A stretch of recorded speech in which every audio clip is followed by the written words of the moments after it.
The day my son was led out of a courthouse in handcuffs, he tried to glare at me over his shoulder. But the look slipped when he saw what I was holding, the same court order he used to kick me out, now stamped vacated in red. He mouthed something I couldn't hear. Maybe it was sorry. Maybe it was nothing. I thought of the night I slept on a motel bed that smelled like old lemons, and the way my hands shook as I dialed a lawyer I'd never met. Before we continue, subscribe to the channel and click the bell. We have new stories every day. Like and comment on what city you're watching from. My name is Sophia Mendez. I am 64 years old, a widow. I raised one son, Daniel, who used to sleep on my chest as a colicky infant, then grew into a boy who could never walk past trouble without kicking it to see what noise it made. He went to prison at 23. Burglary that turned into a mess because his friend carried a knife. 10 years. I visited at first, then less, not because love ran out but because hope did. When he called before his release, I cried so hard I had to sit down on the kitchen floor. He said he was sorry for everything. He said he wanted to come home, to fix the roof he'd once fallen through, to eat the caldo de pollo I make when storms roll in. He said, "Ma, I miss the way the house smells." He didn't even say hello. He parked a borrowed car crooked across my curb. He didn't knock. He opened the door with the key I'd left under a ceramic frog for him, my poor stupid heart, and walked in like a contractor measuring for demolition. I looked at his shoulders, broader now, at the tattoo curling out from his collar like smoke. He had the face of my boy layered under 10 years of hard time. He handed me a manila envelope. The paper rasped, unforgiving. "You don't live here anymore," he said.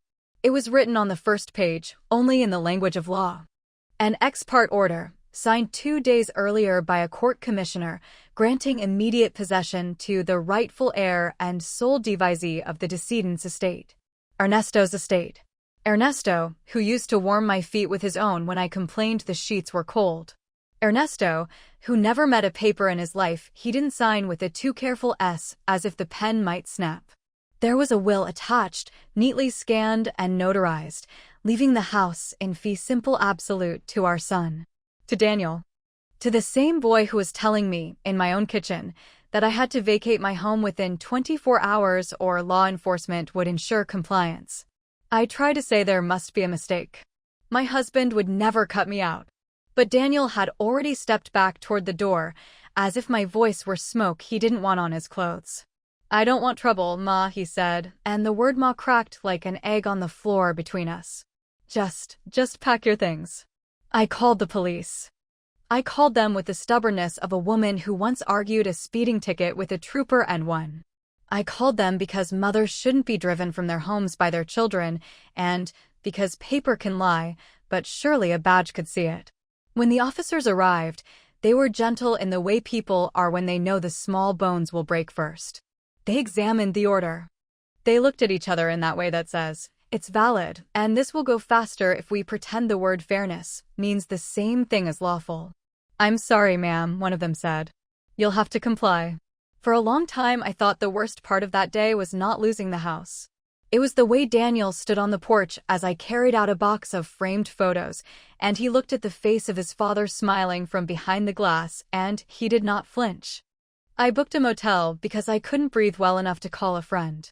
I rented a garage the next morning because grief is heavy and the back seat of my car is small. I cried for 3 days. The kind of crying that leaves you hoarse and embarrassed, that makes your face look like it belongs to your mother and your grandmother and every woman who ever learned the hard way that family can be the wind that fills your sail or the hole in the hull. On the 4th day, I set the tissue box aside. I sat up. I made coffee that was too strong on purpose. I called a lawyer. His name was Aaron Lee, recommended by the garage manager after she found me sitting on the concrete near Unit 47 with a box of Ernesto's work shirts on my lap. "He helped my aunt when some cousin tried to snatch the house after a stroke," she said. "He's precise." I liked that word. I didn't want passion. Passion got me to the motel. I wanted precise, like a well-cut key. Aaron answered on the 3rd ring.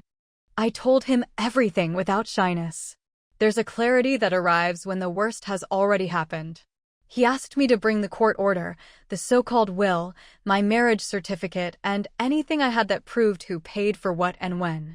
I arrived early, wearing Ernesto's sweater because the sleeves were long enough to feel like armor. He spread the documents like a map. He traced the order's path from petition to signature with a finger that did not hesitate. They used ex parte, he said, which means the judge or, here, commissioner, didn't hear from you before issuing it. It's meant for emergencies. Somebody told the court you were a trespasser. I am a widow, I said. I paid the mortgage for 41 years. I painted that kitchen 3 times because yellow kept looking too loud.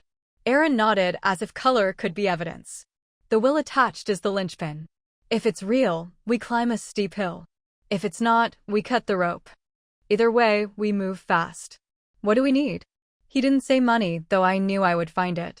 He said proof. He said we'd need to prove the will was forged or procured through fraud.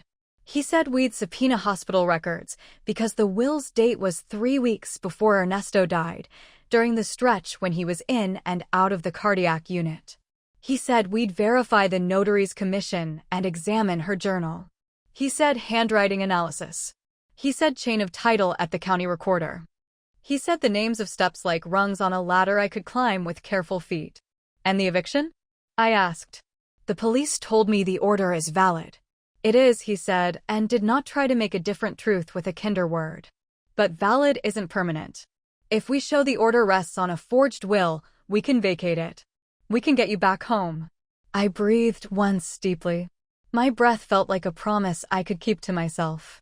Aaron filed an emergency motion that afternoon. He attached a declaration with my name at the top, and I read it so many times that the words began to soften and blur. I, Sophia Mendez, declare as follows.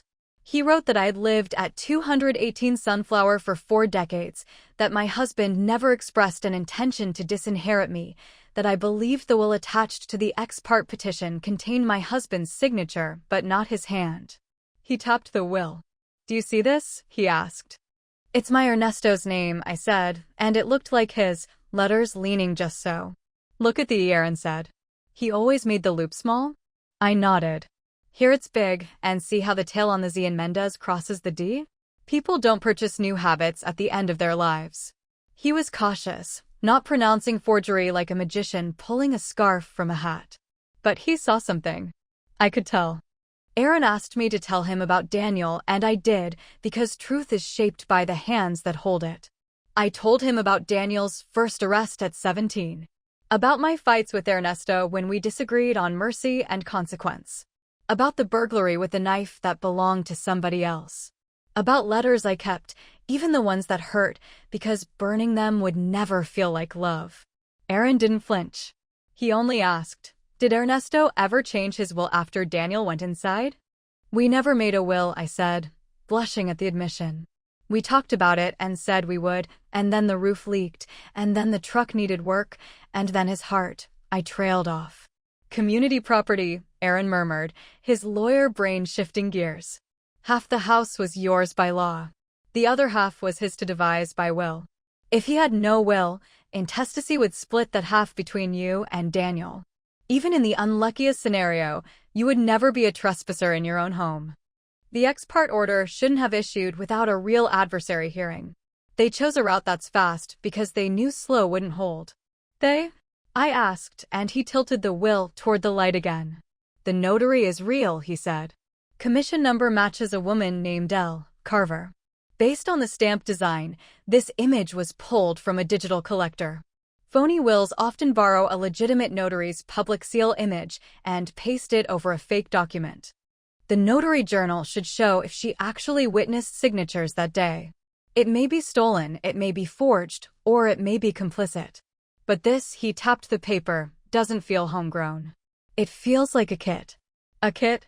There are people, he said, who sell paperwork to desperate men in prison. The promise is control. The product is crime. I closed my eyes and saw Daniel at 8, running across the lawn with pockets full of pebbles he claimed were jewels. I saw him at 14, taller than me, laughing with a mouth too wide for his face. I saw him at 23, still a boy, getting into a car with a friend whose eyes were already dead. I saw him at 33 at my door with a paper he didn't write that would gut me. I raised him, I said, uselessly. You loved him, Aaron corrected. Not the same thing. We built a plan. He would file for a temporary restraining order to freeze any sale or transfer of the house and set a hearing to dissolve the ex parte order. He would subpoena the notary's journal, hospital records, and the county recorder's submission log. My job was to gather our life, bank statements, the original mortgage, photos of Ernesto's signature on anything that mattered. The tin cookie box under the sink became a briefcase. When I left Aaron's office, the sky had the color of dishwater, neither light nor dark.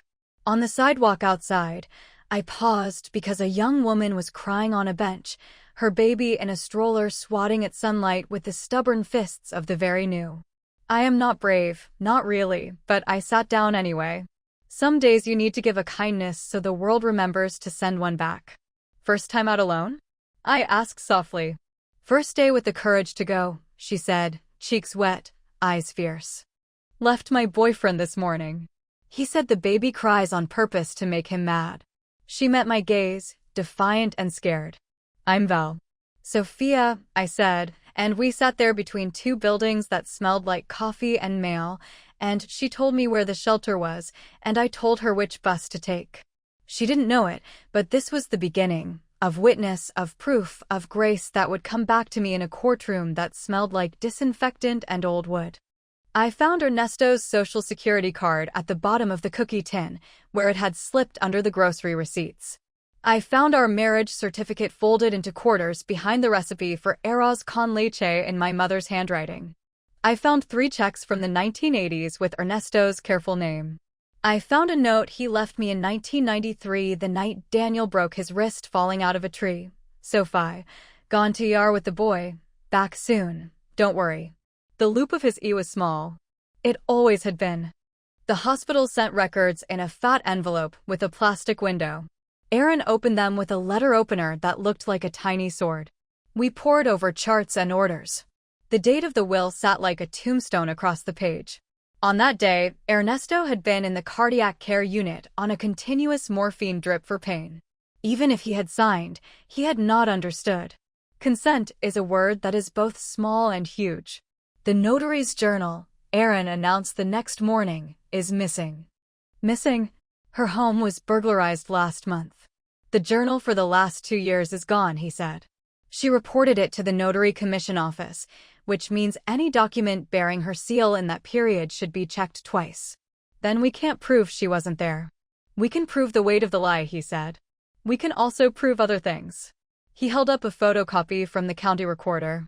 The will wasn't recorded, wills aren't recorded here, but the ex parte petition attached the will and cited this intake code, a batch number for the clerk's scanning station. Whoever filed it used the self-help kiosk after hours. Security camera might have a face. Whose face? I whispered, and he didn't answer because we both knew the answer and didn't want to say it aloud. Aaron reached out to probate investigator friends. He called a document examiner who preferred fountain pens and wore a cardigan even in summer. I reached out to something older than the law, memory.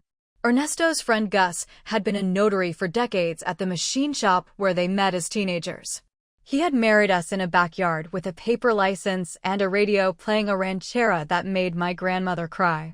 Gus still kept records the way men keep rituals. His kitchen smelled like oil and coffee and the past. Ernesto never signed a will with me, he said. But he did sign a deed transfer when you refinanced in 03. And he signed the union petition in 85. I still have the copy.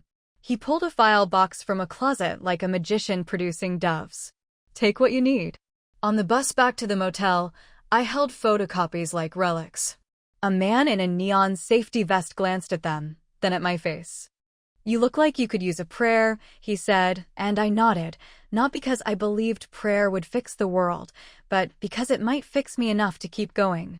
2 nights later, someone knocked on the motel door. It was late enough that the hallway smelled like bleach and quiet. I looked through the peephole and saw Daniel's best friend from childhood, Manny. He had a face that never quite learned how to be a man's face. He wore a baseball cap pulled low and a jacket too big for the heat. I opened the chain but not the door. What do you want? I asked. Daniel wants to make sure you're okay, Manny mumbled. Tell Daniel that's a mercy he should have considered before he sent officers to escort me from my kitchen. Manny stared at his shoes. He said there were people who could help with the papers, that it was, what was supposed to happen. He looked up, hopeful, like a dog caught stealing and ready to lick your hand anyway. He said Ernesto wanted him to have the house. Ernesto wanted him to have a father, I said, and the words landed between us with a thud we both felt. Manny swallowed hard. There's somebody you should know about, he whispered. Name's Hale. Calls himself Pastor Hale, like he runs a ministry for guys coming out. He's the one who knows the paper people. He met with Daniel at a coffee place on 9th the day before you called the cops. I did not thank Manny. I did not invite him inside. I closed the door gently and leaned against it and shook, not with fear, but with a furious patience that felt like steel. The picture grew lines and shadows. Men who fed on men like my son. Kits and kiosks. Journals missing the 1 week you needed. The coffee shop was called Harbor and Hearth. I sat there the next morning with a book I didn't read, and I watched. I am a grandmother. I have a grandmother's coat and a grandmother's patience. I can sit for hours if that is what the day requires. Around 10, a tall man with a dove-gray suit and a smile meant for funerals took the corner table. He spoke in the kind of voice that makes people lean in. I did not lean. I called Aaron. Don't approach him, Aaron said. Let's do this properly. If he's tied to forged instruments, we will catch him with the instruments in his hands. How? We bait the hook, Aaron said softly. We act like frightened fish. I did not sleep that night, but I also did not cry. I went to the garage the next morning to bring my winter coats to the front of the unit because the motel air conditioner had ideas about seasons that didn't match the calendar. The manager, a woman named Ruthie who wore hoop earrings big enough to catch secrets, handed me a printout. These are the entry logs for your unit, she said. Just in case. Why just in case? Because an ex-con in a borrowed car has been circling the building every afternoon, she said. And because you look like the kind of woman who knows what to do with more information than people want you to have. The log would matter later. For the moment, it was a scrap of paper that made me feel less like a ghost and more like a person leaving footprints. Aaron filed the TRO, and we drew a judge who hated fraud like other men hate crooked nails. A hearing was set for the following week. We had 7 days to pull a thread and unravel a sweater someone had spent months knitting. On day 1, we met with the document examiner, Mr. Pike, who said Ernesto's E was shy and the signature on the will was boasting. On day 2, Aaron served a subpoena for Harbor and Hearth security footage. On day 3, I went to the hospital with a bag of pastries and asked if the nurse who always braided Ernesto's hair on bath days still worked there. Her name was Joy. She remembered my husband's laugh. She also remembered the day someone in a suit came by asking the charge nurse to sign a form saying Ernesto had full capacity. The charge nurse ripped it up. We don't do that, Joy said. Sick men can't sign their futures away. On day 4, a text appeared from an unknown number. We have friends in the courthouse. Back off. My hands didn't shake. I took a photo and sent it to Aaron, and then I went for a walk because the sun was stinging the motel carpet through the thin curtains and I needed air. On day 5, Aaron said the magic words, "We're going to make an appointment with Pastor Hale."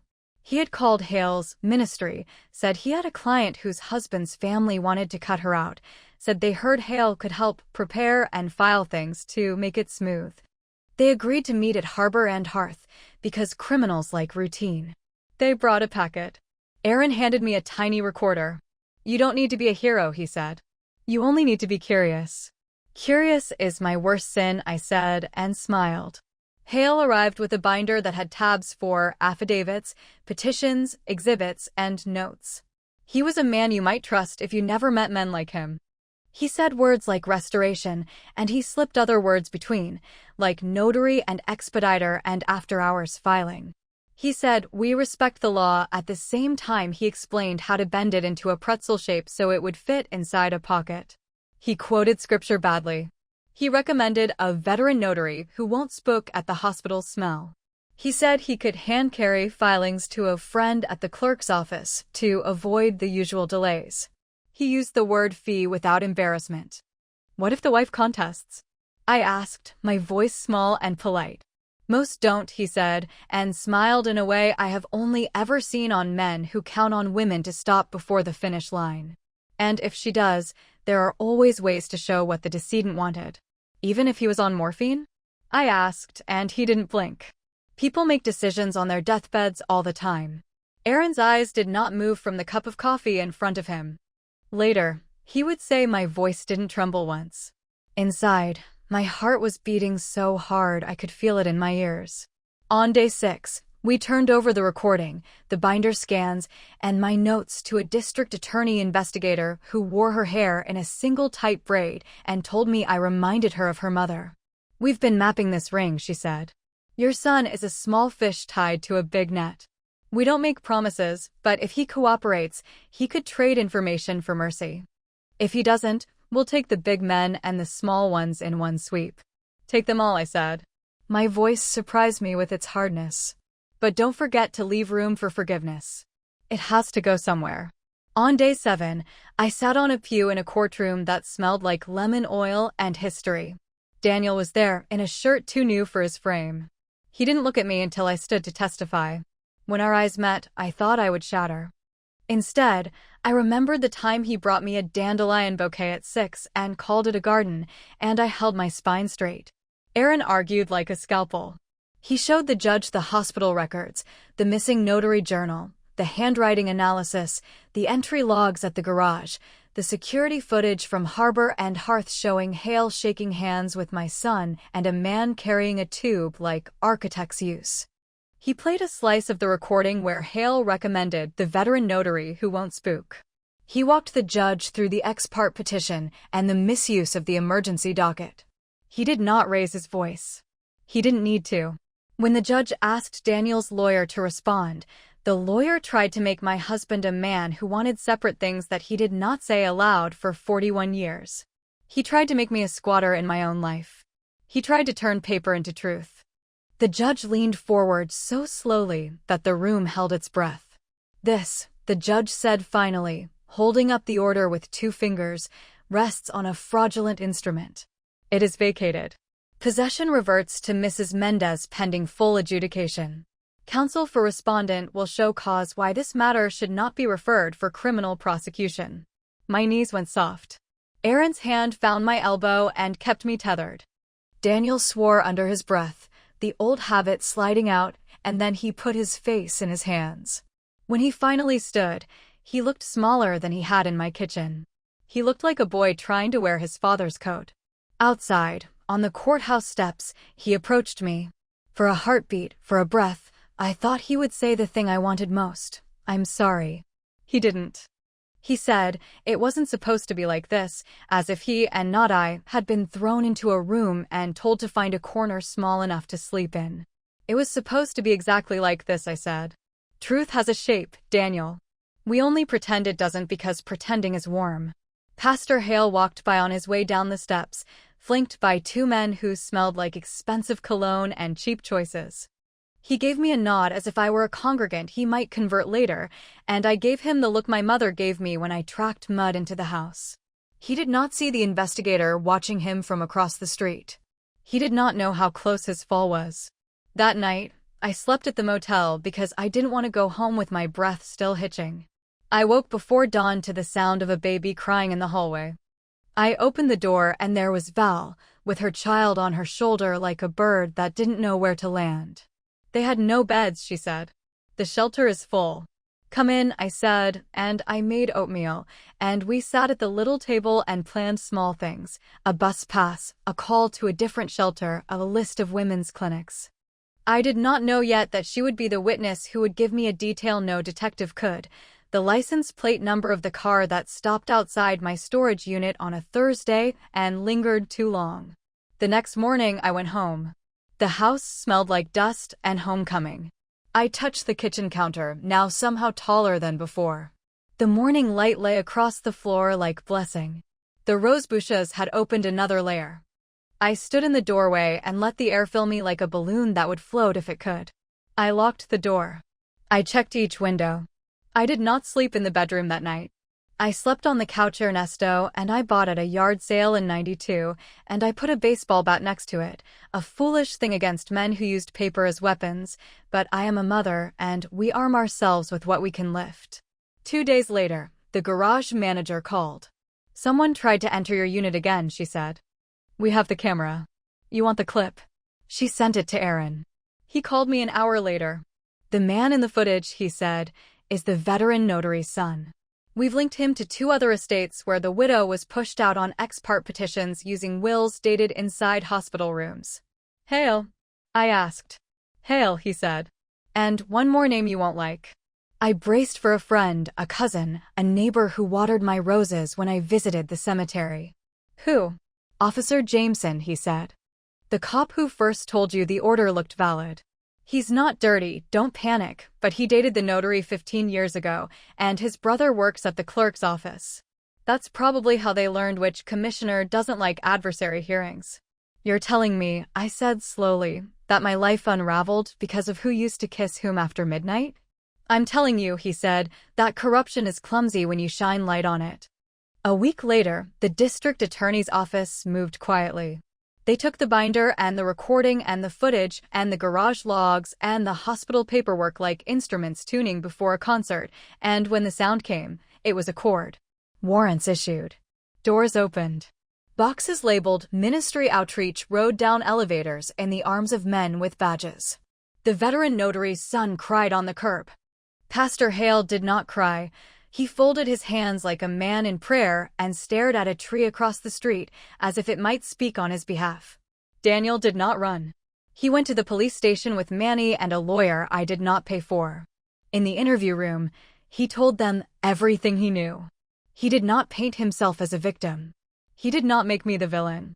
He said my name like an apology, even when I wasn't there to hear it. In the morning, the DA called Aaron and said, your client's son will be charged, but he helped. It matters. I ironed a blouse that afternoon because hard news goes down better when you feel put together.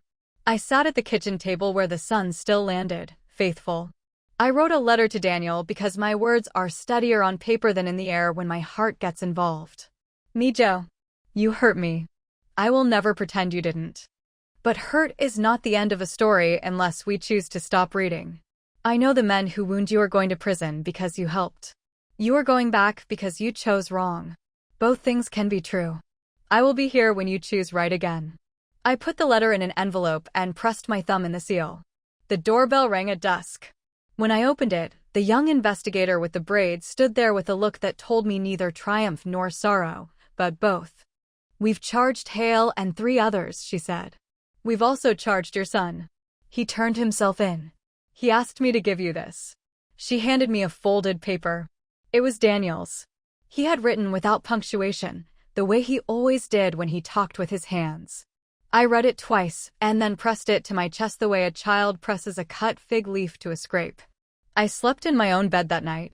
In the morning, I made caldo de pollo and put aside a container in the freezer for a day when I would need it. I watered the roses. I swept the porch. I am not sane enough to say I forgave everyone at once. But I am mother enough to say I started. What remained was the trial, the full hearing on the will's validity, the hammer coming down on the men who peddled grief like counterfeit money. There were questions left that gnawed like mice. Who slipped the ex parte petition into the kiosk at the clerk's office late enough that no one would question it? How did the missing notary journal wander out of a burglar's hands into Hale's binder? Why did the commissioner sign without requiring notice when the law said she could? Answers come in courtrooms. Answers come in hallways outside them. Answers come when a young mother watches your door and writes down a plate number on a receipt from the bus depot. Act 2 of the story begins on the morning I put on my black skirt and the scarf Ernesto bought me at a street fair and walked into a courthouse ready to tell how paper can ruin a life and how paper, carefully placed, can put it back together again. I didn't realize the second theft had already happened, not the house, but the story of my marriage. On the morning I put on Ernesto's street fair scarf and walked back into court, I learned what men like Hale truly steal: narrative. They were ready to sell a version of our life where my husband turned into a stranger on his way to the grave. If I wanted my home back for good, I had to take back the story first. The courtroom that day hummed like a beehive. Reporters weren't there yet. Fraud isn't shiny until handcuffs click, but every bench was heavy with family and faces that pretended not to stare. The commissioner who signed the first order had quietly recused herself. In her place, a judge known for long silences and short rulings took the bench. He looked like the kind of man who keeps spare staplers in straight lines. "We are here," he said, "for scheduling and scope." Scope became a battlefield. Daniel's new attorney wanted to keep the hearing narrow. Handwriting only will only. Aaron said fraud always breeds in shadows. We needed light in every corner. Hospital capacity, notary practices, the path of the ex parte petition through the clerk's office at 9:42 p.m., the security footage at Harbor and Hearth, the ministry packets with tabs. The judge folded his hands. "Sunlight," he said at last, "is a sterilizer." He granted our motion to broaden. Hale, seated 3 rows back in a gray suit that tried too hard, did not move a muscle. Only his smile changed, by one cruel degree. When the hearing date was set, 3 weeks, courts move like rivers, slow until flood. Aaron touched my elbow and we slipped into the corridor. The investigator with the braid was waiting. "Alvarez," she said, giving me a name at last. "We're building a conspiracy case. We'll need you to be brave a little longer." "Brave?" I said, trying to make a joke of it and failing. "I brought a sweater." Alvarez smiled without teeth. "Sometimes that's the bravest thing there is." I went home to a house that smelled like lemon oil and dust and the history of 1,000 small dinners. I watered the roses and they pretended not to notice how my hands shook. I checked every window lock twice, then once more for the superstition of it. When I opened the hall closet to put Ernesto's scarf away, a tired moth rose like smoke and a shoebox slid forward on the top shelf, nudged by my shoulder. It wasn't a box I recognized, though I recognized the handwriting on the lid, Ernesto's, listing 4 paint colors we sampled the spring of '99. Sunflower, wheat, cob, whisper. I almost laughed. The box was light. Inside, nylon twine coiled like a sleeping snake, a roll of painter's tape, a receipt for a quart of sunflower with a smudge of my thumb across it, and taped inside the lid a little brass key. I didn't know what it opened. I put it in my pocket by instinct and told myself it was a sign of nothing more than old habits. Ernesto kept keys the way old sailors keep rope. Even when they don't remember what it belongs to, it's too valuable to throw away. Still, when I fell asleep on the couch, I put the key on the coffee table, centered on a coaster like a vigil candle. The next day, I met the notary. Her name was Lila Carver. She was shorter than me and wore her hair in a storm gray bob. We met in a laundromat because neutral places are safer for women who don't know each other yet. I brought quarters. She brought her shaking hands. "I'm not involved," she said before we even sat down. "My home was broken into. My journal is gone." I told the commission, I told the police. No one believed me until Alvarez called last week and asked about a will with my seal that I never saw. "Someone borrowed your name," I said softly. "They borrowed my work," she said. "I keep that journal like it's a church book. They took more than paper." She lifted her eyes to mine. "They took my credibility." She told me a man came to her apartment 2 months ago with a clipboard and a shirt that said maintenance in stitched letters. He asked to check the water heater under the kitchen counter. In the time it took her to kill the dryer, he went into the bedroom. Later, she found the window latch open and her notary box shifted a half-inch on the shelf. Nothing missing, she thought, until a week later when she needed her journal and it wasn't there. "And you think it was this, Pastor?" she asked, making the word into something with splinters. "I think he collects tools," I said. "And people are the easiest to steal if you make them feel small first." Lila dug in her purse and brought out a photograph. "This is my stamp. See the nick on the corner? They used a clean copy, a digital one. The nick isn't there. If you want a thing that can't be faked, look for the flaws. Real life always has nicks." I would carry that sentence like a saint card for the next 3 weeks. That afternoon, I went to the garage to bring a box of winter blankets home now that September had a bite to it. Ruthie waved me over with a look like mischief. Your boys came back, she said. Not your son. The baseball cap boys. Manny? I asked, but she shook her head. Two I haven't seen. Took turns idling in a gray sedan and walking past your unit like they were waiting for the door to introduce itself. She handed me a printout. I pulled the plate from the camera at the back gate. Alvarez said she wanted everything. The plate meant 2 calls, one to Aaron, one to Alvarez. We didn't make third calls to friends to gossip. Clocks tick loudest when you're not supposed to listen. Aaron and I met at Harbor and Hearth again under the croissant smell. He laid out printouts from the district attorney's lab like tarot cards. Mr. Pike, cardiganed and smug in the way only men who love paper can be, joined us with a portfolio tube. Your husband's authentic signatures, he said, fanning photographs. Union Petition 85, Dito 3, a Christmas check to the church in 2015. The shy leaned the same way in all of them. Then he held up the contested will's signature side by side. The forger copied the draw, but not the speed, he said. It's too careful where Ernesto was already careful. A hand can't pretend to be a life. He set down another sheet. Yellow dots danced across it like pollen frozen mid-flight. Color laser printers hide their secrets in yellow tracking microdots, he said. Almost no one sees them. The pattern tells us the date and time of the print, and sometimes the serial number of the machine. Your will was generated on a printer that has also printed outreach flyers for Restoration House Ministries. He looked up over his glasses. Pastor Hale's charity. Not a charity, I said. A feeder, Aaron agreed. They had pulled the dots from a high-resolution scan of the will attached to the ex parte petition. The embedded timestamp, decoded by the lab, said 2104 on a Tuesday, 2 days before the petition was filed, printed at a machine with a serial that matched the copier leased by Restoration House. Alvarez now had a warrant for that machine. I sipped coffee that had gone cold while plans warmed up. Tonight, she texted Aaron as we sat there, we knock. I went home and made caldo de pollo because if the world was going to tilt, I wanted it to tilt over chicken and cilantro and the noise of a spoon against my favorite pot. Val and the baby came over because the shelter found them a bed, but check-in was late and evenings are long when you're alone with a tiny human whose needs have tunnels under them.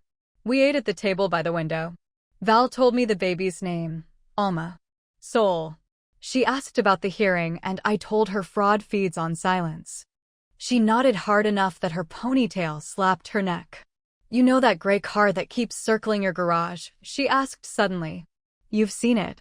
I passed the lot on my way to the bus. It was there last Thursday too. Plate starts with 68. I remember because my grandma used to play 6s and 8s on the lottery, she said, and pulled crumpled receipts from her bag. I wrote it down to tell you, she read slowly, 6YT 470. Or 6Y. I couldn't tell if it was a T or an I. Sometimes saints don't look like saints. They look like tired girls with a baby and a pen. Aaron ran the plate through Alvarez. It belonged to a man named Rivas, employed by the clerk's office as a night intake supervisor, brother to Officer Jameson's ex, cousin to the veteran notary's son's girlfriend. Conspiracy is a word the law uses for groups of people who call it family at Thanksgiving. That night, Alvarez's team moved on Restoration House's office suite, which smelled like coffee and Xerox ink and the cheap hope of men who needed someone to tell them there was a place for them. Alvarez showed her badge and men who had lied to the wrong woman this time separated like oil and water. They took the copier and a laptop with a folder full of templates, wills, affidavits of heirship, petitions, and a page titled Visual Guide to Hospital Notarizations. The guide included instructions like bring a flower, nurses like you better, and beyond lookout tie exudes authority, priests are trusted. Alvarez swallowed hard when she told me that last line. Predators are often observant, she said. That's why they're so dangerous. In the morning, Hale posted a video on the ministry site, calling the seizure persecution. He quoted scripture between the printer's hum. I didn't watch the whole thing. I made a list instead, change the locks, install a motion light, bring Ruthie a box of conscious for being the kind of woman who knows where to point a camera. Aaron took my list and added another thing. We're going to bait the garage, he said. Just enough for Alvarez to catch a hand in a cookie jar. What bait? A whisper someone like Rivas won't be able to ignore, he said. That the original will has surfaced, that you've placed it in a safe deposit box under emergency seal until the hearing. Make it sound sloppy enough to be true. Isn't that dangerous? It's bait. Danger is its flavor. We'll do it with Alvarez watching the hook. We staged a photograph. Aaron drafted a text to Manny that Manny was not supposed to forward, but would try very hard not to forward, which is to say, he forwarded it in under an hour. Ruthie printed a sign and taped it inside my garage door where a camera could see if someone lifted the roll-up 3 inches. Notice, original will in safe deposit box pending attorney review. Aaron will file on Monday. I left a manila envelope on a shelf with nothing inside but 2 receipts and a decoy affidavit stamped draft. Rivas read it the same night. The gray car slid into the lot at 10:22 p.m. The camera caught him tipping the door, reading the sign, taking a photo, and leaving. The next morning, a man walked into Bloomfield Credit Union with a ball cap and a story about a lost key and a need to access box 612 to ensure Grandma's affairs are in order. Alvarez waited in line behind him. He didn't make it past the carpet. He gave up a phone with threads that hummed like a hive, messages with Hale, with the notary's son, with a contact labeled P. James, Officer Jameson's brother, about smoothing the after-hours scan. By lunch, Alvarez had enough threads to weave a net. In the meantime, Aaron sat me down and drew quiet lines that mattered less to television shows and more to women who want their homes for their rocking chairs and their recipes. We're filing quiet title, he said. Plus a petition for spousal property confirmation. It puts a steel frame around what you already own. They tried to push you out with an emergency order. We build you in with a judgment that says it's yours until the house falls down or you do. And Daniel? I asked. He didn't pretend not to hear the edge under his name. He's made a proffer. He's talking. He was promised things by men who sell promises. He is responsible for his choices. Both truths fit. The DA will ask for prison time. How much depends on how useful he is to them and how honest he is with himself. I visited him at the jail on a day so clear you could see the hills like folded cloth. He sat behind a glass partition, the phone in his hand flashing ambient light at tired eyes. When I picked up my handset, the plastic was warm from the last woman's worries. I know you hate me, he said. I love you, I said. That's worse. He cried without making a sound. He had my father's way of holding his face when the world wobbled, stone on the surface, earthquake under the knees. He told me everything I already knew and nothing I wanted to hear. He met Hale in the halfway house chapel. Hale called him son the way churchmen do when they need something. Hale told him he could make right what the world made wrong, set him back at the head of the table. Hale put a binder in his hands like a hymn book. Hale said, "Don't worry about your mother. These papers make it clean. She'll be taken care of." I told myself you'd be fine, Daniel whispered. I told myself a lie and named it duty. You wanted a shortcut through shame, I said. You always did. We should have taught you how to walk through it instead. He pressed his forehead to the smeared glass. They're going to send me back. Yes. There's a program, he said quickly, words stumbling. Carpentry. And a thing where you can tutor for GEDs. I could. Do it, I said. Not so you can show me change. Because it's the next right thing. He nodded as if that was a blessing. Maybe it was. After that, days fell into a rhythm of preparation and small home rituals that kept me from floating away. I scrubbed the stove until it stopped telling me stories about old dinners. I fixed the squeak in the second drawer with a soap sliver and a prayer to saints who care about wood. I went to a Thursday night meeting in the basement of St. Raphael's called Families in the In-Between. A woman told a story about her grandson who stole a bicycle for the 4th time. A man told a story about his sister who disappeared into pills and came back to help other women put their own pills down. No one asked me to be noble. It was a relief to put my spine down beside theirs and find that it fit. On a Saturday, I took Val to a farmer's market where old ladies can look like queens with a tomato in each hand. She bought sunflowers for her room at the shelter. I bought peaches that bruised if you looked at them wrong. We walked past a booth of used books and a man selling hardware odds and ends from cigar boxes. In the bottom of a box marked keys and things were little brass keys that could have opened any number of old cupboards. I felt mine in my pocket like a hot coal. The man at the booth said, "If you don't remember what it opens, the world will tell you." I laughed and bought 2 screws. I didn't need to feel like the conversation had paid for something. Monday brought motions. Aaron served subpoenas that landed with polite thuds on desks that preferred paper to be boring. Alvarez served warrants that made men say words like misunderstanding and someone else and lawyer. Mr. Pike wrote a report so thorough it could have been a short novel about Ernesto's handwriting. Lila sent an affidavit with a photograph of her stamp that showed the nick in the corner the forgery lacked. Ruthie printed another set of entry logs and highlighted a name that didn't match a renter but used a gate code at 2 a.m., a gate code assigned to a charity called Restoration House for a Saturday furniture donation that never arrived. My life had turned into a filing system. I slept with a folder on the nightstand the way other women sleep with novels. 2 days before the hearing, I found another thread. It wasn't hidden. That was the trick of it. It was hanging on the back of Ernesto's sweater, a single stitch pulled loose, catching on the closet hinge. When I took the sweater down to repair it, a folded scrap of paper fell from the pocket. An old bus transfer from a route that doesn't exist anymore, with numbers written in pencil on the back in Ernesto's careful hand. 47 Sun West. June payment, box. If I were a different woman, I might have said coincidence. I am not a different woman. My garage unit is 47. The little brass key fit the seam of my palm like something that had been waiting a long time to be held. Sun West. Not Bloomfield, the decoy in Alvarez's trap. Sun West Credit Union, the one with the mural of a smiling family and a tree with too many leaves.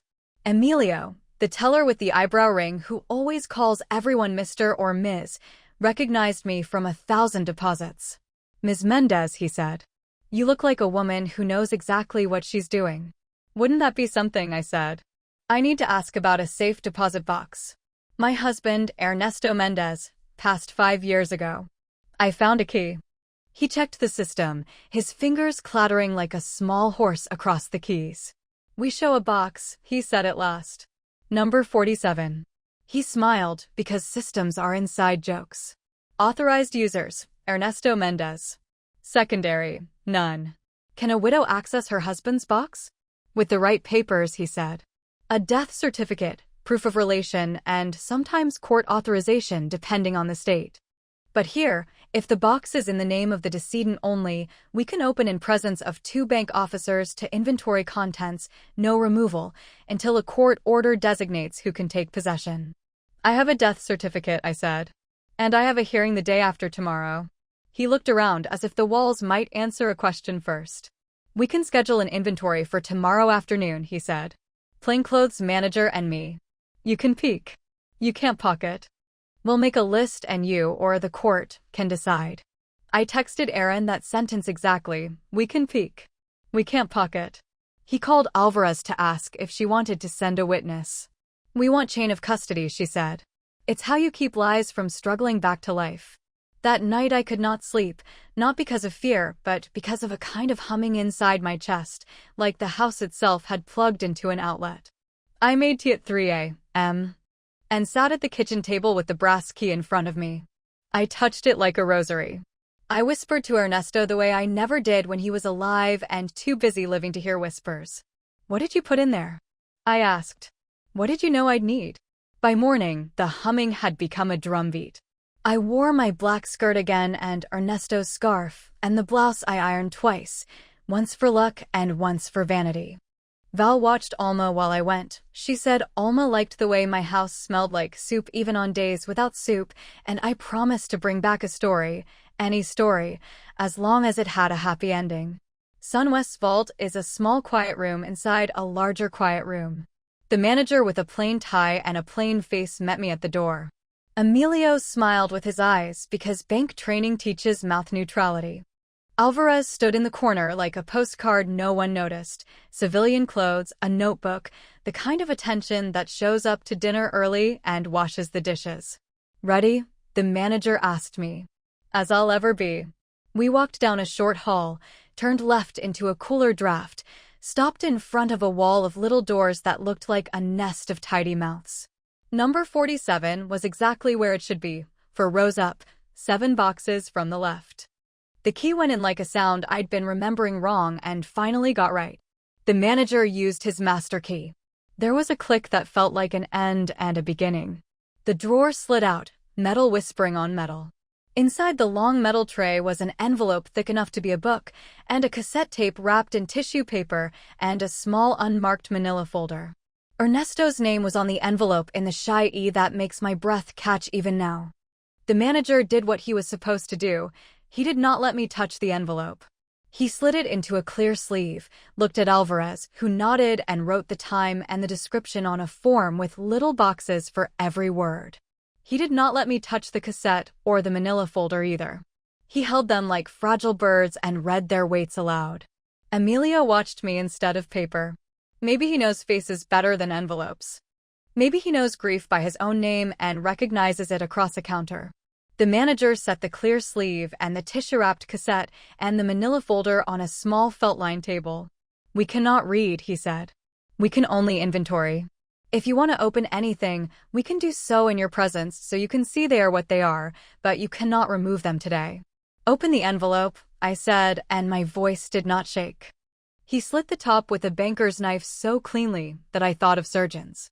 He slid out papers that smelled like the kind of paper people used to buy when pens were good and letters were a practice, not a panic. The first page was Ernesto's handwriting, "Dear Sophie." The second was a document with a title at the top in Ernesto's careful printing, "Letter of Instructions Regarding My Estate." The third had lines for witnesses that were blank. The fourth was a draft will with notes in the margin in my husband's blocky Spanish, "Ask Gus to notarize?" And too much to Daniel? The fifth was a list that began with the most ordinary thing, pay off any small debts we forgot. We could not read them all there, not by the rule written in the manager's spine. But I saw what I needed to see in one single sentence written in the middle of the letter of instructions in the handwriting I'd know from a howling crowd. "The house is Sophie's until she is gone. Daniel may live there only if she says, and if he is the kind of man who can carry it without breaking it." I didn't weep. I exhaled a sound that was somewhere between summer rain and a woman setting down a bucket after a long walk. Alvarez wrote down the title of each document and the words she could see without reading content. The manager resealed the envelope in a sleeve and locked it back in the tray. He wrapped the cassette again and did the same. He opened the manila folder and found 3 Polaroids, Ernesto at the kitchen table with a pen, Ernesto with Gus holding a notary stamp in his hand, but not yet on the paper, Ernesto holding up a draft with a grin like a boy who signed for his first truck. There were dates in ballpoint at the bottom corners. The morning of the day the ring's fake will claimed a hospital signing. He had been at home, alive with ink and purpose. "We'll need a court order to release these," the manager said gently. Today, we closed the drawer. "Close it," I said. On the way out of the vault, I stumbled a little and Emilio reached out with the discreet reflex of a man who has studied more than deposits. "MS. Mendez," he said quietly, "your husband was the kind of man who planned for rain." "Then why," I said, "did he wait so long to tell me where the umbrella was?"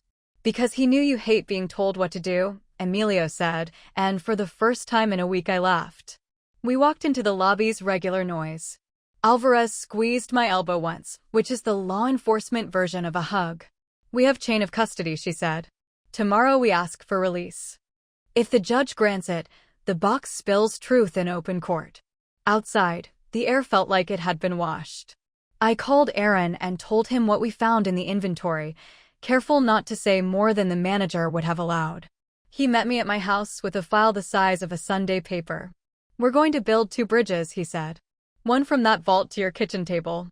And one from your kitchen table to a courtroom where men like Hale can't sell stories anymore." We knew the ring would make a last thrash. Predators don't go limp. They coil. At dusk, a pamphlet appeared on my porch under the potted basil. It was Restoration House's newest release, Families and Forgiveness, with a picture of a man kneeling in front of a woman who could have been me if I had less spine. Inside, a line had been circled in red, "The righteous forgive without proof." I taped the pamphlet to the fridge with a magnet shaped like a carrot and made a note on the calendar to mop on Wednesday. You can't let men like Hale curate your day. Then the power went out on my street. Only mine. My porch light blinked, sighed, surrendered. The neighbor's house still glowed. I stepped outside and smelled the warm tar smell of summer that comes when the day won't give ground to night yet. A man was standing under the jacaranda across the street, looking at his phone. He looked up and waved. "Transformer," he called. "Saw a truck earlier." "You okay?" "I'm fine," I said, and I was, because 10 seconds later my phone buzzed with an alert from the new breaker box Aaron had convinced me to install, telling me a manual shutoff had been engaged at the meter and then reversed. Somebody wanted to see if my alarms would hold. They did. Ruthie called an hour later to tell me Alvarez had picked up the gray sedan trying to turn into the garage lot with a new plate taped to the window and a passenger in a BLO tie. "Some men never learn," she said. "Some men never plan for women."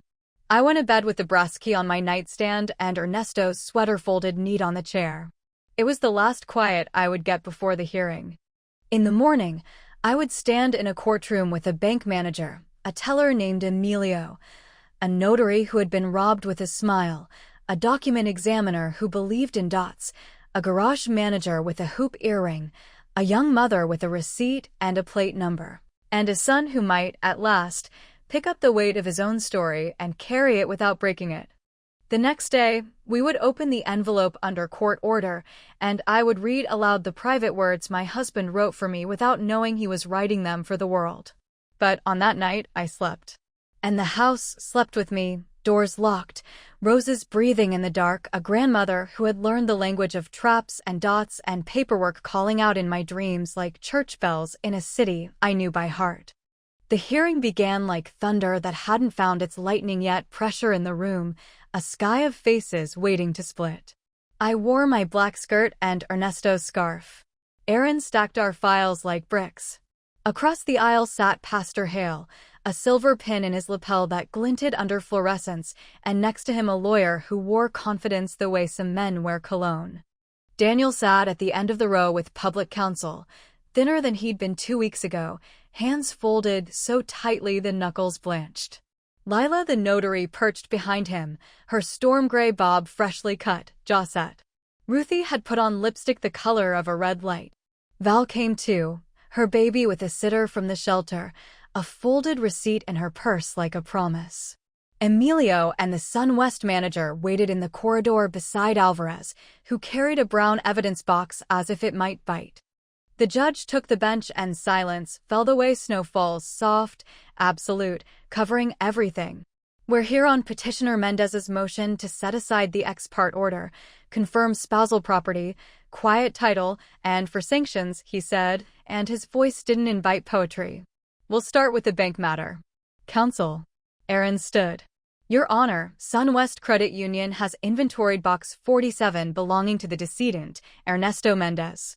We seek release into evidence of enumerated items, including a letter of instructions and a cassette tape, for limited purpose to establish decedent's intent and to impeach the purported will attached to the ex parte petition."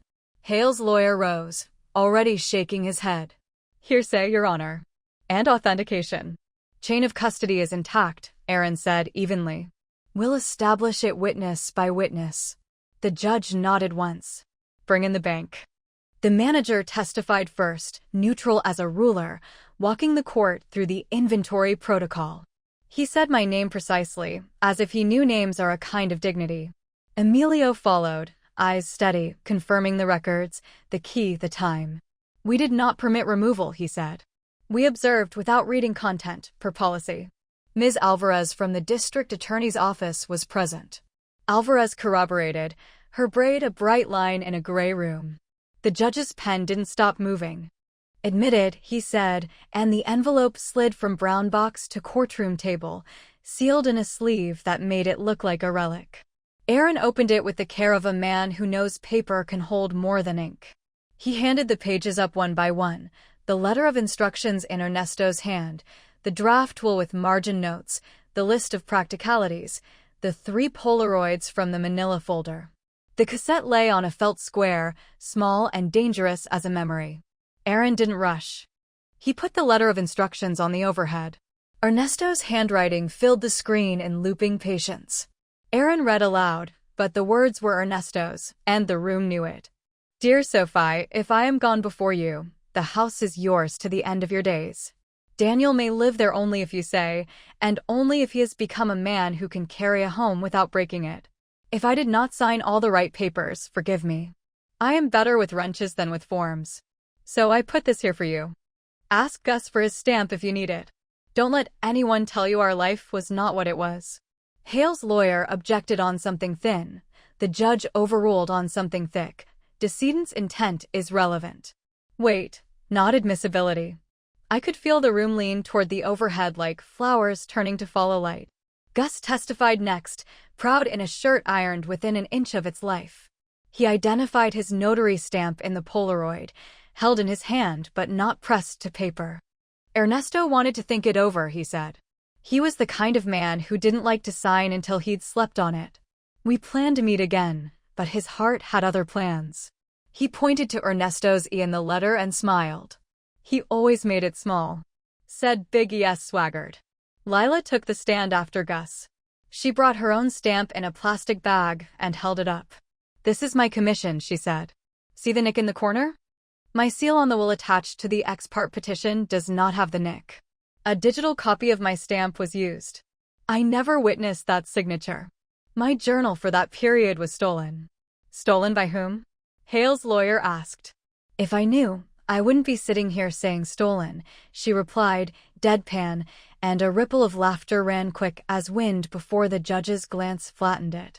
Joy, the nurse, testified about the morphine drip and the charge nurse who ripped up the capacity form. Mr. Pike explained the shy E and the boasting forgery. He zoomed in on yellow dots like stars in a constellation. Color laser printers embed tracking microdots, he said. These dots, decoded, show the print time and machine serial. The pattern in the contested will matches the pattern in flyers for Restoration House Ministries seized last week. Alvarez laid a hand on the brown evidence box as if to restrain it from speaking out of turn. Ruthie testified about the garage logs. Val testified about the gray sedan's plate, the receipt she wrote it on, and the way men who do wrong remain sure no one is watching until a woman with a baby sees everything. The court clerk glanced at Hale's row and then looked away quickly, like a person trying to pretend they didn't just recognize a cousin in a lineup. Rivas took the stand and answered, I plead the fifth, so many times it sounded like a metronome. Officer Jameson's brother did the same and then stared at the floor, the posture of a boy caught with chocolate around his mouth. Halfway through the morning the judge allowed us to play the cassette. The bailiff found a machine because every courthouse stores history in some closet. Tape hiss filled the room. Then Ernesto's voice arrived, not loud, not theatrical, just Ernesto, like Sunday morning when he'd pour coffee and talk to the radio. If you're hearing this, he said, I didn't make it to the notary with Gus again. Sophie, I'm sorry. I should have done better at the paper things. I kept the letters and the drafts in the box with the key from SunWest because I knew you'd look there before anywhere else. I smiled despite the ache because I had not known and he had been wrong, but he had put the clue in my pocket anyway. Daniel, he said, and the room stopped breathing, if you're the man I know you can be, you'll help your mother keep this house standing. If you're not yet, you'll get there. Sophie, don't let anyone bend you. Truth has a shape. Hale's lawyer objected then, because he had to, and the judge overruled again, because he had to. We are not proving the will by cassette, he said dryly, but we are proving the decedent's state of mind. Proceed. Aaron called Alvarez. She pulled out the binder with tabs, the copier serial reports, the texts between Rivas and the ring. She connected dots without dramatics, and the picture drew itself. The kit, the missing journal, the after-hours scan, the court kiosk, the commissioner who preferred ex parte, the pastor who supplied men with a theology of shortcuts. The judge's pen paused only once, when Alvarez held up the printout from the copier's tracking log, a line sheet that looked like a heart monitor. This serial printed the will attached to the ex parte petition at 21:04 on a Tuesday, she said. 2 days before filing. The same serial printed ministry flyers at 9:12 that morning. The machine was seized under warrant from Restoration House's office. Hale's lawyer rose with a smile meant to sand down rough edges. Your Honor, even if some paperwork was prepared inappropriately, my client's organization serves the marginalized. We can't choke off help to many because of the mistakes of a few. The marginalized, Aaron said, do not include men who steal widows' homes with forged instruments. Hale's lawyer tried another lane. What of Daniel? He is the heir under the decedent's true wishes. The heir to one half, Aaron said, polite as a scalpel. Which, since we're doing fractions on the record, makes him 1/4 owner absent a will. Which does not authorize evicting his mother ex parte. Even if your fiction were true, it would not justify the emergency petition that labeled Ms. Mendez a trespasser in her home. The judge rubbed his temple. I've heard enough, he said finally. He stacked the exhibits with deliberate care, a ritual. The ex parte order is vacated permanently. The will attached to it is a forgery. I grant Ms. Mendez's petition for spousal property confirmation. I quiet title accordingly, full ownership to Ms. Mendez. I award attorney's fees and costs to petitioner, amount to be set on noticed motion. I refer the matter to the district attorney for prosecution of those involved in the forgery and filing. I further order the return of Ms. Mendez's personal property wrongfully withheld. The room exhaled. Hale didn't look at me. He was busy looking at the space 2 feet to his right, as if it might open and swallow him. Daniel put his head down. His shoulders shook once. When he lifted his face, it was red-eyed but open, the defensive curl gone like a snake sloughed off its old skin. Outside on the steps the air tasted like something earned. Ruthie hugged me with both arms and one hoop earring scraped my cheek. Lila squeezed my hands. Val cried and apologized for crying and laughed at herself for apologizing. Emilio shook Ernesto's scarf gently. He planned for rain, he said again, and I nodded because the sun was finally out. That afternoon the DA held a brief press conference. I didn't attend, I made soup. The news crawled later with the words charged and seized and notary ring. Alvarez texted me one sentence, we have them. Then another, thank you for your backbone. A week passed like a summer storm, heavy, fast, clearing. The commissioner who had signed the ex parte order issued a public statement talking about dockets and pressures and discretion. I didn't gloat, but I hoped she would learn to ask for adversary hearings when someone tried to uproot a life with 2 pages and a stamp. Hale was indicted on conspiracy, forgery, elder fraud, and a tax count for insult. The veteran notary's son took a deal and gave up names. Rivas pleaded to his part in the clerk's office. Officer Jameson's brother pleaded too. Lila got her license suspension lifted and 10 new clients in a week because the world likes a woman who wins. Mr. Pike got invited to speak at a conference about microdots and ink speed. He promised to bring his cardigan. And Daniel? He pleaded guilty. No theatrics. No bargain to walk free. His lawyer asked for mercy because he'd cooperated. The DA asked for time because harm has a weight that can't be shrugged off by apologies. In the end, the judge chose a sentence that looked like both, 3 years with credit for time served and for cooperation, parole possible halfway with completion of programs. He spoke directly to Daniel, something judges don't often do. You will carry your mother's name in your mouth a long time, he said. Make that a weight that keeps you upright.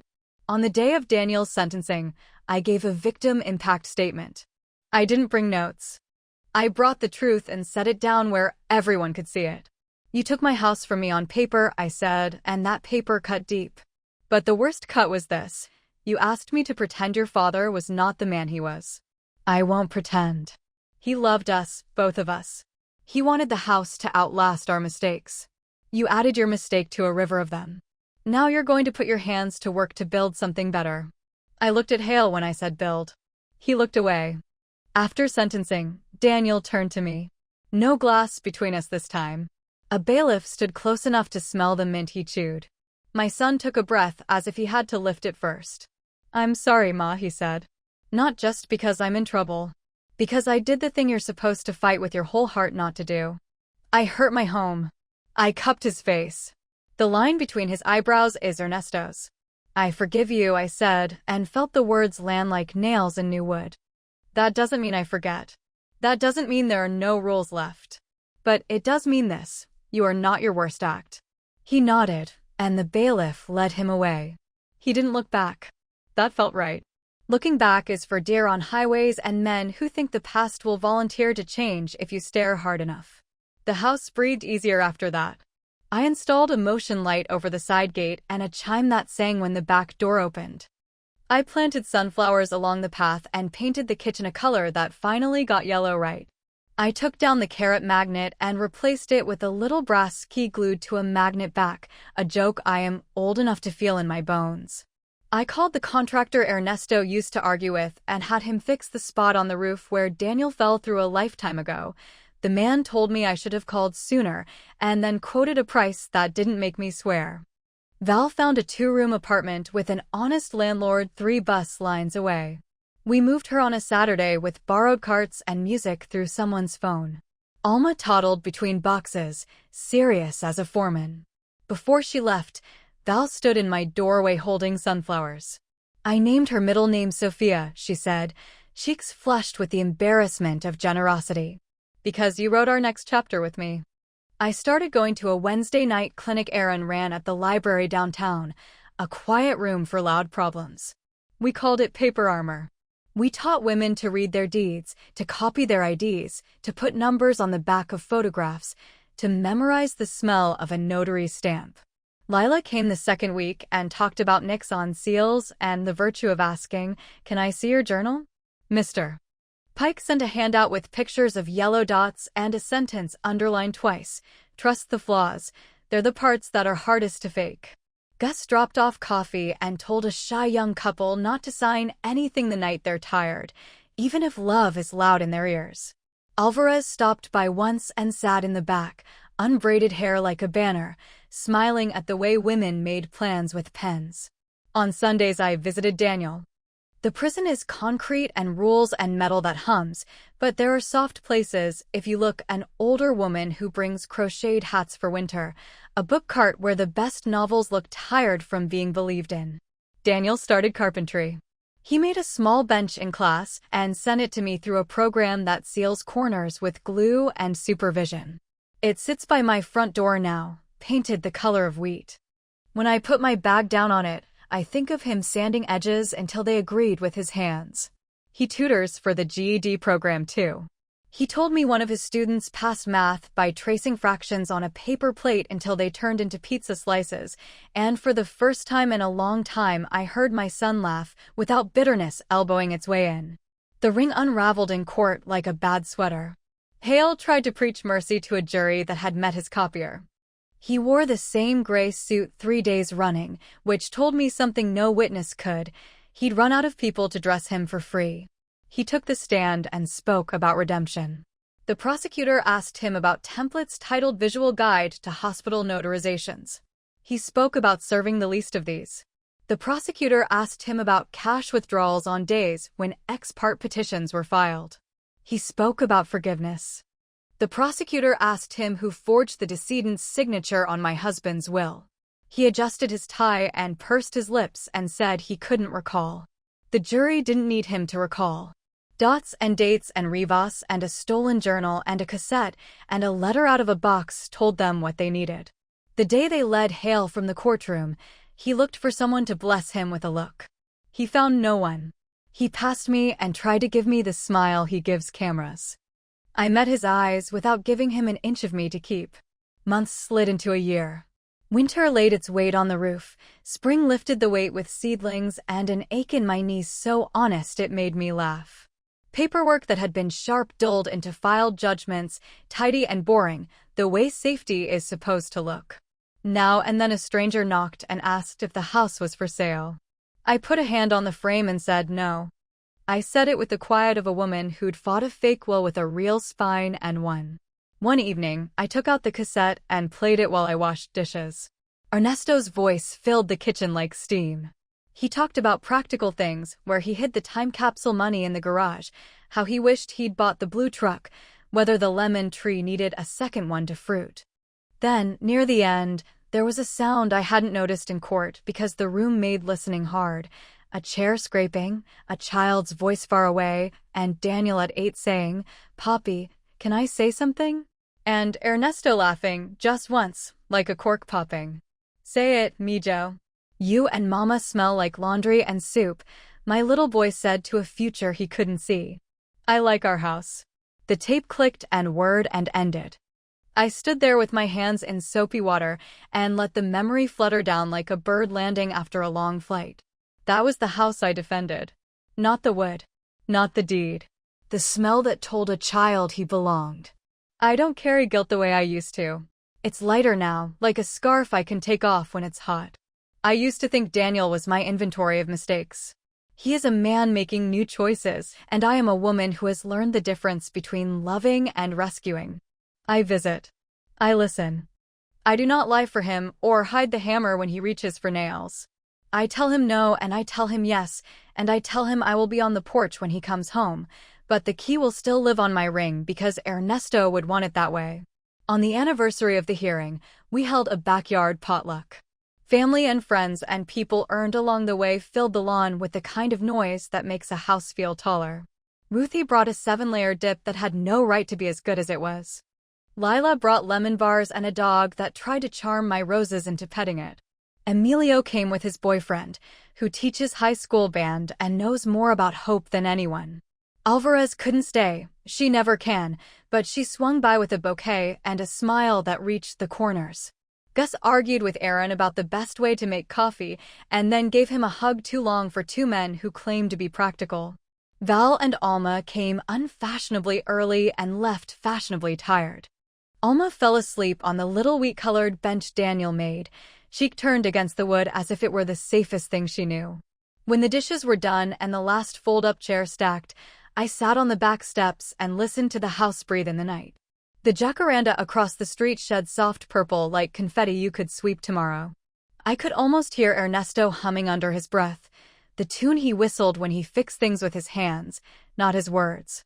I pressed my palm to the step where the paint is worn and promised myself to be the woman he wrote to in the letter of instructions, steady, not swayed, ready to forgive without forgetting. Some people think revenge is a door slamming. When I was younger, I believed it too. But here is what it is for me now. The door I opened and walked through to a courtroom that didn't know my name yet. The binder with tabs that we turned into a map. The yellow dots we chased until they led to a copier and a man in a gray suit. The young mother with a receipt in her bag and a bus to catch. The hoop earrings that gleamed in security footage. The notary who kept her oath stricter than thieves kept theirs. The bank that inventoried truth. The cassette that carried my husband's voice across a year he didn't get to live. The judge's pen writing the shape of our life back into the record. The son who stood up in chains and told the truth as far as he could see it. The forgiveness that landed like nails in new wood and held. This morning I made caldo de pollo, and as the broth rose a neighbor knocked and asked if I could sign for a package. I did. The courier wore a bolo tie. I smiled so hard he took a step back. "It's just fashion," he said. "Sometimes it's a costume," I said, and signed my name with a little shy loop on the E. Before bed, I checked the locks, not because I am afraid, but because keeping is a ritual that fits my hands now. I set the brass key on the nightstand. I wrote Daniel's next visit on the calendar in ink. I looked at the roses and thought of all the nights they breathed while I slept through storms I couldn't control. When I turned off the lamp, the house took a breath with me, and I knew what Ernesto meant when he said truth has a shape. It looks like a roof you can trust. It sounds like a tape click and a child saying I like our house. It tastes like soup you made with your own hands, because you want to feed the people who still arrive. The men who tried to sell me a counterfeit life are where they belong. My son is where he must be to become who he needs to be. And I am here at my table, with the deed in a drawer and the letter in a frame and the cassette in a box I will open only when I need to hear Ernesto laugh. I will live in this house until the paint peels and the roses climb over the fence and the floor remembers exactly how my feet fall in the morning. When Daniel comes home, he will knock. If he's the kind of man who can carry a home without breaking it, I will open the door and hand him a hammer. If he isn't yet, he will be someday. This is the shape of my revenge, my life returned to me whole. So, another story of my grandmother hasn't, and be clicking here, you will has when more such stories.